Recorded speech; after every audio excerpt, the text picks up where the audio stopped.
A beam of powerful light from the sky pierces through the atmosphere, crashing onto a building. The sky, in its brilliant hues of orange and pink, bears witness to the destruction as the building quakes and walls crack open. Automated emergency broadcast goes off, alarming citizens that the abyss that has descended from the final gate. It informs the people that warrior Baek Jinwoo, everyone's last hope, is en route. All citizens are then advised to seek shelter. The siren keeps repeating and alerting the people relentlessly as a seeming calamity dooms upon them. A skeleton figure emitting blue energy, dressed in all dark cloak with a singular shoulder armor on, appears. As the warrior stands face to face with it, it says to him in a dark voice that it is extremely insolent that the warrior is the last of his people and yet he dares to stand against it. It questions him if he does not fear the same death that befell all his comrades. It addresses him as warrior as it demands a response while the warrior stands in front of him with a fearless posture and his open blade shining in his hand. He looks at it directly as his eyes glow orange, as his eyebrows frown up, and he quotes the skeleton monster's question, if he is afraid of dying. He grips his sword tightly with a trembling hand as he yells out that fear died in him before dashing toward and attacking the monster with all his might. He adds that the death of his fear has happened a long time ago with his intense blow. He leaps as he launches another blow and resumes that he has only one mission, and that is to close all the gates and eliminate the monster. The warrior launches numerous long-range blows from his sword at the skeleton monster, and the monster protects itself with a defensive magic shield. The impact causes loud noises, but the warrior's vigorous voice overshadows and silences everything else as he yells that this is the end as he approaches the skeleton monster. The skeleton raises his hand, commenting that the situation is very amusing to him as he becomes more saturated with his glowing blue hues. He casts an offensive beam that pierces through the air and reaches the horizon, leaving a trail of rumbles engulfed in flames afterwards. The monster assumes that he has successfully offed the warrior and says that the last warrior has finally met his demise. But he is proven wrong immediately as the warrior appears in front of it, leaping high in the air and his sword drawn back in preparation of a powerful blow. His resilient eyes do not quaver as his sword slashes through the air, leaving a blue trail after serving a fatal blow to the monster. The skeleton's face cracks up across its eye and begins to break away as it says that it seems the cliché of the triumphant warrior ultimately rings true. The warrior stands calmly, surrounded by the airborne debris from the withering skeleton, as his hazel eyes peek through his dark hair, knowing his job is done. The skeleton continues that the hero of humanity, indeed, the warrior has closed the final gate and has become a legend among the living. It adds that must be quite the feeling. The sky has already returned to its usual blue hue as the warrior admits that he couldn't care less about being a hero. After a moment of pause, he says that his feeling is likewise about becoming some kind of legend. He remembers his dark past. His loved one pleaded to him that though they are going to die there, he must go on and save their world. They added that after all, he is the chosen warrior. They claimed themselves to be just a deadweight anyway, and urged him to save mankind, calling him by the name of warrior. Jinwoo wailed alone at the battlefield holding his loved one, as his lifeless comrades all laid scattered around him. And yet, during his time of utmost despair, people congratulated him because he had done it and that no one else could accomplish such a feat upon his return. They insisted that they need him. The title of warrior clattered louder and louder in his head as his very name got replaced by it, and his sorrows of losing everything got overshadowed by the overwhelming burden of responsibilities of saving all of humanity. After a flashback of his dark past, the warrior says to the withering skeleton while still pointing the tip of his sword toward it, that, having shouldered the expectations of a warrior for so long, he is just too tired. The warrior's face finally surfaces his actual feelings as his flaming eyes become dull and tired along with his face. He proposes that they go together while thinking that he can finally leave that wretched destiny of his behind. His sword emits flames, setting the skeleton and himself ablaze in blue flames.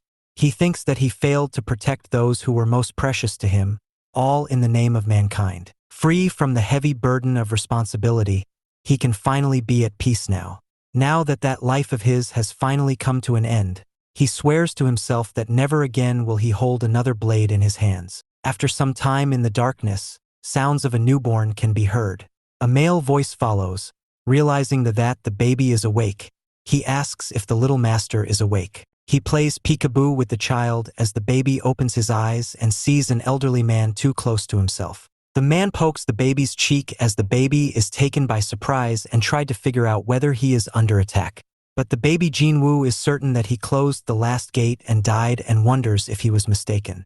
He decides to worry about that later as he now has to deal with the old punk that's bothering him and holds the man's gloved finger tightly with his tiny baby hand. As he squeezes tightly in an attempt to scare the man away, the man laughs and gets the attention of his lazy, asking her to look. The old man exclaims with joy, saying that young Master Reiki is holding on to his finger with much strength. A blonde woman laughs alongside the silver-haired old man as Jinwoo holds up his small hands in front of his face. The woman tells the man named Ian to let the baby boy sleep and that they can't have Riley bursting into tears. The baby then realizes that the adorable little hands in front of him are indeed his. But he wonders why the woman just called him a baby and also wonders who Reiki is. The woman then smilingly adds that it's still good to see the baby showing such promise already.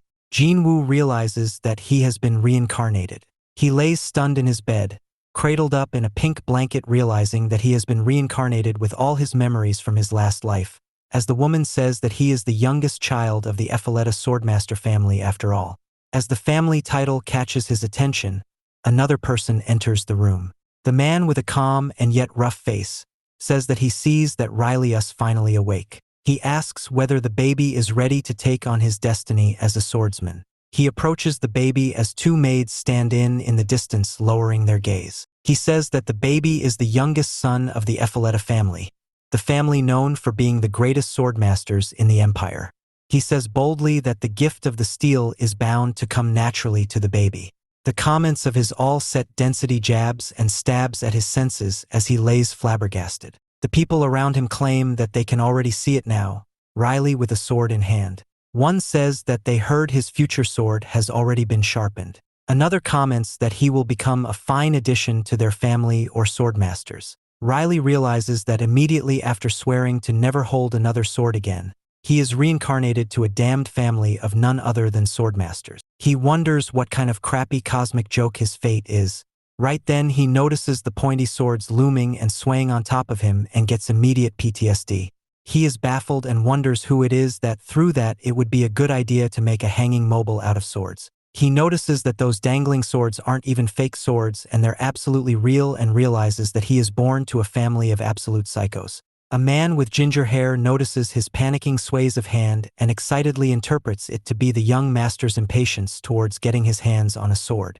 Baby Riley wonders what kind of nonsense the guy is spewing, and immediately after he is swarmed by the comments of the servants surrounding him that young Master Riley is already interested in swords. Riley, thinking that that really is not the case, remembers that he had vowed to never pick up another sword again. His mature thoughts get expressed through a decidedly immature action of absolutely burning out crying. Baby Riley shrieks as he wishes to be unlived already. Ch2 Since then, 19 years have passed. The diner is bustling with people and they are talking about the Epholeta family. One person mentions about that family choosing a successor, and another mentions how time sure flies. The Finn Epholeta household's prowess with the sword is truly a divine gift. The mention of their name flashes the image of their powerful army in mind alongside the equally capable members of the family. Every single one of their descendants has shown that same promise, and the candidates for successor are no exception. There's the eldest son, with dark hair and a calm face, Ryan Finn Epholeta, also known as the Sturdy Sword. He has made quite a name for himself by defeating countless monsters, all with his pure, extraordinary physical strength. A fierce look comes over, masking calm face as he slashes down his enemies with brute force. Then there is the second son, Lloyd Finn Epholeta, known as the Swift Sword. Fiery, red hair and a bold, confident smile upholds his self. Unlike his brother, his unrivaled speed is what sets him apart. His demeanor is rather cold when he mercilessly takes down his opponents. They say he cuts down his opponents faster than raindrops can fall. One of the conversing men then asks, "What about the third son?" and asks to clarify that there are 3 sons in the Epholeta family. As he holds out his beer, his companion clunks his mug with his and replies, affirming his point, but he says that if you ask him, the family will not get much use out of him. an unassuming old man sitting beside them listening to their conversation while sipping his drink. The men continue conversation, saying that the third son is an epauletta and isn't it right that family's fine swordsmanship is what earned them their noble title. The other man replies that the third son is just the type that's naturally lazy, and that he would even go as far as to call him the shame of the epauletta household. The old man sitting silently then chugs his drink fast as the men keep talking, mentioning that they said the third son reached for a sword soon after he was born. At that, the man replies with a dismissive chuckle that that was a very auspicious start to a disappointing life. The old man, upon hearing this, trembles with rage and slams down his mug onto the wooden table, stunting and silencing the men. The old man turns, and he is none other than Ian. Ian grubless at the men who were bad-mouthing Riley and demand to know after cussing at them that who is it that they are calling a disappointment. He then yells out in anger that how dare they call Riley Finn epauletta, the youngest son, a lazy lout who is the black sheep of the epauletta household. Meanwhile, Riley lays back at the comfort of his home and enjoying his life, blissfully unaware that a commotion is taking place at the diner. However, Ian will not allow any dirt on young master's name, and so he yells to the men whether they thought that Riley a stain on the epauletta name. The men mention that they didn't go that far, but Ian keeps defending Riley, saying that the young master is training hard even now. He cussed at the men and shuns them for gossiping about Riley and says that he has shown more promise than the other two young masters. Riley, on the other hand, is resting on the soft grass and observing the sky and notices a cloud that looks like a hamburger. While Ian demands to know from the gossiping men, calling them ignorant fools, that what would they know anyways. On the flip side, the matter of concern for Riley is that this world doesn't have soda and he misses the taste of it. Ian finishes belittling the men by saying that, above all, young Master Riley has a good heart. Back home, Riley is missing soda to the point he would kill for one. He speaks to himself, saying that, come to think of it, he keeps dreaming about his past life these days. He thought he would have forgotten about it by now. He remembers, when he was around the age of 19, he had no idea what kind of future awaited him. He never could have imagined that he would end up drawing the holy sword by pure chance, which no one else managed to do. And eventually, he would go on to save the world from destruction. But from that point forth, he was no longer himself. He became simply the warrior. As he grew tired more and more each day, he never had the luxury of looking back. That's why, in this life, Riley utters rigidly as he digs his fingertips into the ground, that he will never, ever touch another sword again. But right then, he is interrupted by Ian, who addresses him loudly, calling him young Master Riley. Riley notices Ian and acknowledges him. Ian says that Reiki is here again today and asks Ham whether he practiced his swordsmanship today. He adds that he should know that the successor will be named shortly. Riley looks at him with disinterest as Ian resumes speaking and addressing him as young master, says that all the other noble households will be paying close attention to the event. Riley yawns nonchalantly and says whatever to it and mentions that they already call him the lazy sword and the shame of the family. Ian begins to tremble and quiver as he realizes that Riley knew about the gossips people make about him and sternly demands to know why Riley will not pick up his sword and put the rumors to rest. Riley is unfazed and by his urgency and in a rather content manner, walks away saying that there is no point and that it isn't like the people are wrong about him. Ian chases after Riley in an attempt to convince him and asks him what he is saying and mentions that he has seen it in young Master Riley, that he outshines his brothers by far while Riley happily hums away. In response to Ian's claim, Riley asks whether Ian meant that he outshines his brothers in laziness. Ian, frustrated at this point, strongly insists that he outshines at absolute brilliance and calls Riley a rascal. At this, Riley suddenly stops as he addresses Ian, and on the next second whines to him that he is hurting Riley's feelings and mentions that Ian knows he refuses to touch a sword. At this, Ian cusses out in utter frustration. Riley then tells Ian he worries too much about what others think and that he has never regretted anything as much as that. Ian seethes, holding his own head, hearing Riley say these things alongside that Ian will understand Sode when he has lived as long as Riley has. Ian, in his confusion, mentions that Riley is only 19 years old, but to no avail. At the dinner table, Ian speaks to the lady of the house, addressing her as my lady, and says that it is not long before the successor will be chosen. He says that, naturally, young Master Riley must contend for the position. He suggests that surely, They shouldn't just let him while away like this. The lady, Riley's mother, puts down her spoon on the table and says to Ian that she knows Riley has a claim to that title too. Moreover, he isn't the youngest son of any ordinary family. She adds that the Epauletas are an esteemed family of swordmasters. Riley has a dejected look on his face as he wonders about the possibility that Mother may perhaps agree with Ian. But proving his doubts wrong, Mother with her warm expression says that however the fact, all she wants is for Riley to be happy. Mother says that if the weight of the Epauleta family name is too heavy for him to bear, he can find his own happiness elsewhere. Riley is overjoyed and impressed at his mother's kind response while Ian is crumbling at the thought of such slackery. Mother begins to resume having her soup as Ian asks his lady if it angers her. Mother quotes his question and asks what he is talking about. Ian then says that Lazy Orly and the other two young masters will jump at the chance to humiliate young masters Riley. Riley is unbothered about that and reminds Ian to stop worrying about others' opinions as he has said before. But Ian is determined towards his goal of pushing Riley to at least try and confirms with the lady whether surely she sees his brilliance as well.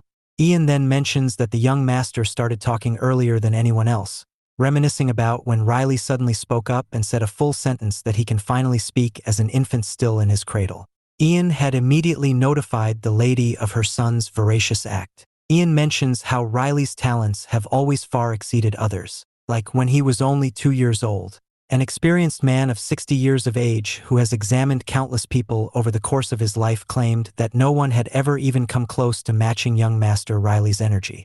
Ian says that there has never been anyone else in the family who started reading complex academic texts from such a young age either. He was referring to the time when Riley was a young boy and reading a complex book when he asked for something more challenging to Ian. But in reality, Riley was reading the most complicated medical study. Hearing all his points, Mother said to Ian whether he thinks that Riley should wield a pen instead with that brilliance. Mother was done with her meal while Ian is busy trying to gain her support. Ian reminds her that Riley is a descendant of the Ephauleta family and requested her to help him encourage Riley. Riley is happy with his mother's attitude towards the situation and agrees to himself that that is all he needs. He only needs Ian, who is full of kindness, and he needs his mother who never fails to watch over and protect him. Just as he thinks that in a life like this, he will never need to tail up another sword, the lady. His mother has a moment of confusion as she notices some red stain on her white glove. Blood is trickling down the sides of her mouth and a lot of it dropped onto her skin near her neck. She addresses Riley in disbelief before swaying and falling to the side, while Riley is still in the middle of comprehending the situation. Seeing her sudden fall, Ian becomes panicked and keeps calling out to her as my lady and inquiring what the matter is. Riley is stunned by the situation and only calls out to her once, quietly. Ian persists and asks the lady whether she could hear him, but he doesn't receive any response. Riley screams out for his mother upon seeing the condition. Chapter 3. The white tablecloth is stained with all the blood the lady, Riley's mother, lost. With that stain in view, Riley thinks to himself what the reason behind this incident might be and that this life was going so well. Mother coughs and struggles on the floor as Ian is panicked at his lady coughing up so much blood. The blood remains splattered on the floor as Riley kept thinking that he might have shirked his training and responsibilities, but everyone was happy. He speaks up as he reaches for his mother on the floor alongside Ian trying to help her, and wonders why his mother is suffering. The sound of the door creaking behind him catches his ears. Ian addresses Riley and tells him that the blood is not stopping. He tells Riley to hurry and call for the physician, while Riley's attention and gaze is focused on the source of the sound. Ian then decides against his first request and earnestly suggests that they should give her some emergency treatment first. However, Riley is still looking at the door where a lady with bright red hair stands peeking into the room.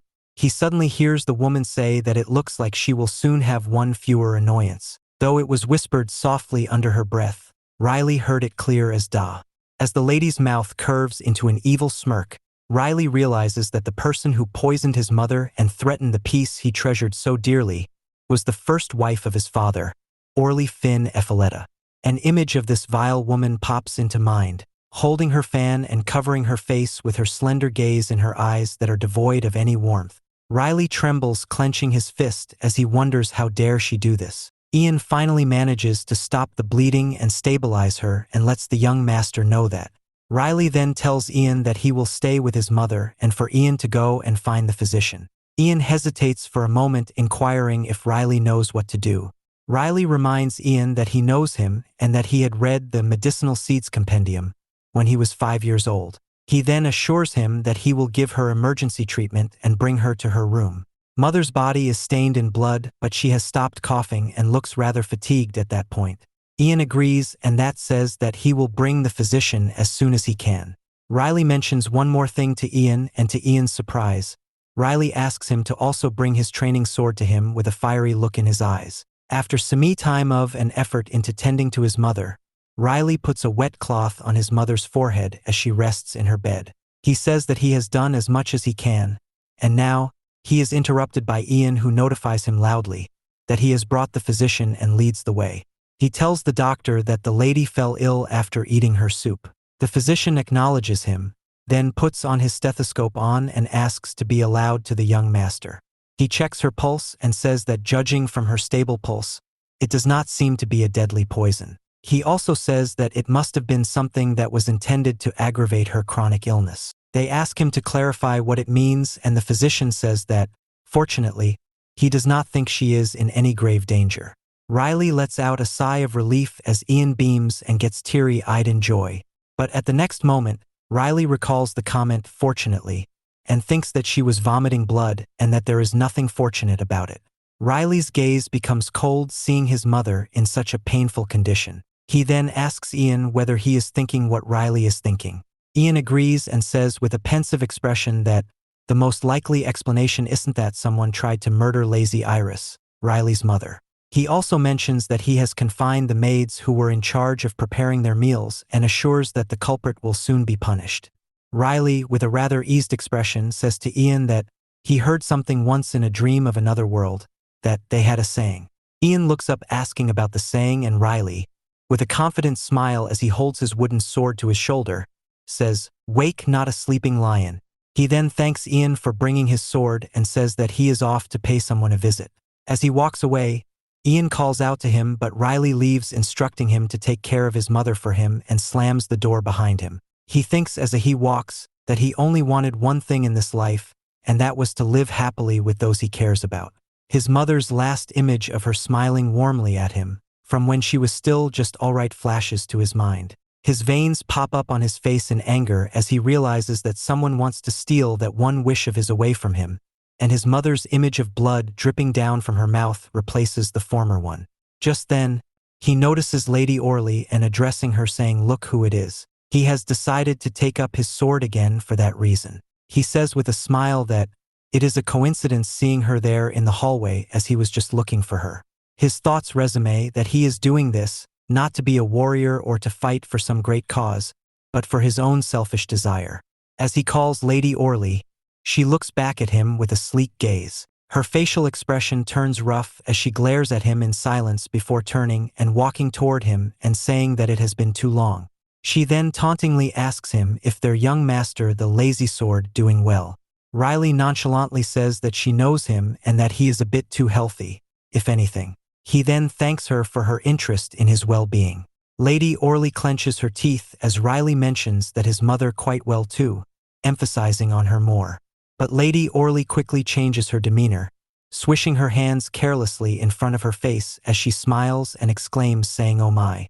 She then says that it is only natural that she would be concerned and mention that they are family after all. She then dismissively goes on to say that she does worry for Iris. However, she has only one son, but he has such an unfortunate nickname, the Lazy Sword, and asks him to confirm if that was it. Riley is now slightly angered as she keeps talking and says that maybe he has finally come to his senses and says that she sees he has got his wooden sword with him. Riley finally responds by agreeing and says that he has had a small change of heart. By the way, he says with a curved smirk that the scent that lingers on her smells just like his mother's soup. Lady Orly says that Riley has quite the nose and after agreeing, admits that she did just go have a look at what is for dinner tonight. Riley chuckles saying that is not like her, and Lady Orly says that that is rather ironic coming whom him, the one who is suddenly carrying around his sword. As the day gradually saturates into dusk, Lady Orly warns Riley to be careful. She turns and walking away as she says, as he knows, that they say death often follows sudden changes, and perhaps it would be best for Riley to put his sword away and keep his head down obediently.